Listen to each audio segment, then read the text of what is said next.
For next spring, summer of 2015, we find that the season is moving towards really a cooler and softer side of the color spectrum.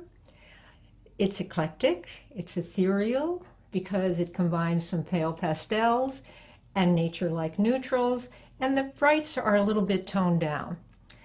Remembrances of what is folkloric, floral art, the magical world of tropical landscapes, all of these things enter into the designer's consciousness for what they want to create for spring-summer of 2015. Now, where does it all come from? Where do these influences start? How do they emanate? How do they get across to us? Well, we all know that we live in a world today that's full of all kinds of tensions. We need to create a stress-free environment, particularly because we know that we're all connected all around the clock, 24/7. So we want to disconnect for a while. We want to choose colors that are a bit minimalistic, plein air theme, a breath of fresh air, taking a cue from nature as opposed to those things that are mechanically manipulated. Soft hues that are cool blend with some subtle warm tones that create a soothing escape from the everyday hustle and bustle. So as we look first at spring-summer 2015, we find that the cool colors are going to take center stage to begin with. We're going to start with a lovely shade called aquamarine. Now, we all have a picture of what aquamarine looks like. It's cool, it's calming, it's rather ethereal, it's associated with a touch of wetness, watery feeling. It makes us feel rested, and as mentioned, definitely a stress reducer. So an important top color as we head into spring and summer. The next shade is called scuba blue. Now, another cool color. However, scuba's got a little bit more fun attached, a little more playful, a little more vibrancy.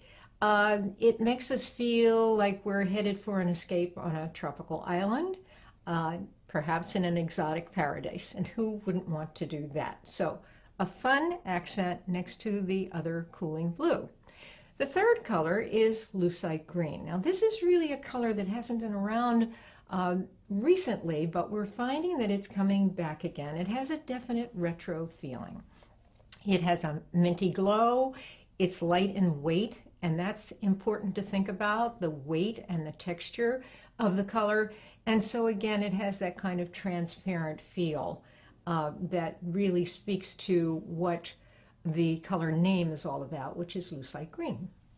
Next is classic blue. Now, of course, we know in spring and summer, we have to have that anchoring color, that color that we can bounce all the other colors off of.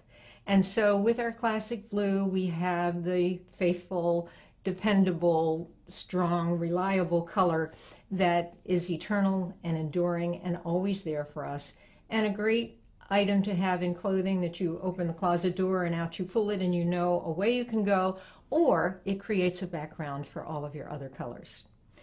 Now we're headed into some of our warmer tones, and this first suntanned neutral, which we consider very comforting and very warm, is timeless, it's versatile, it's organic, an important word, again having that natural feeling, so there's nothing synthetic about it. There's an authenticity that goes with the color, like toasted almond, and it is thought of as a very natural color, a kind of toes in the sand kind of shade. And we move on to strawberry ice. Now this is an interesting name because we know that strawberry can feel like it's warming, you know, the color strawberry, and yet if we call it strawberry ice, we get the idea that it's going to be not only warming and appealing and charming, but it is also going to have evocative of something that's going to cool us down at the same time. In addition to that, we know that the pinks will throw a wonderful glow on the complexion, on the skin, and who doesn't want to look like they're in the pink in spring and summertime? The next is called Tangerine, and we know that the oranges have been around in the last few seasons, and we're loath to give them up because people have really discovered the orange family. But Tangerine is a little different because it's spontaneous, it's gregarious, it's fun, it's all of the things that orange is supposed to be. But this one is just a bit softer. It's not a hot popsicle orange. It is a little cooler than that and still has a sense of playfulness and a bit of tang, which orange does have to have. Custard is next, and just like the name implies, delicious to eat, delectable, sweet, sunny, cheerful, very pleasant, very relaxing. It's like the comfort food that it's named after. It is full of good feelings. It's subtle. It's affable. It has an easy disposition. And in clothing, it takes on that same persona. Next, we have Marsala. Now, this is an interesting color for spring, summer. But truly, it is one of the foundations, like classic blue, of the entire color scheme for spring and summer.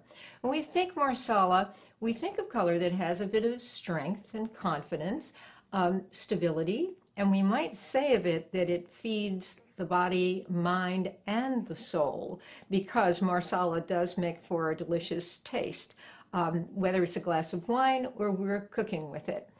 We know that the red-brown roots as an undertone to Marsala do add a rather natural earthiness to it, and yet it still has the excitement of the wine that's in there as well.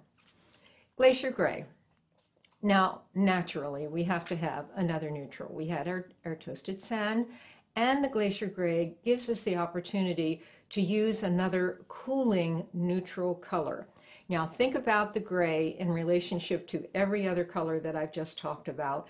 And again, it is unobtrusive, it contrasts, but at the same time, it enhances all other colors. It's truly nature's most perfect neutral color when you think about it, because in addition to the greens that we think of as a natural background, the gray makes us think of rock and sediment and things that are solid and dependable and truly relaxing and constant and peaceful. So that's what gray does for us, and that is the entirety of the top 10 for spring, summer fashion colors for women.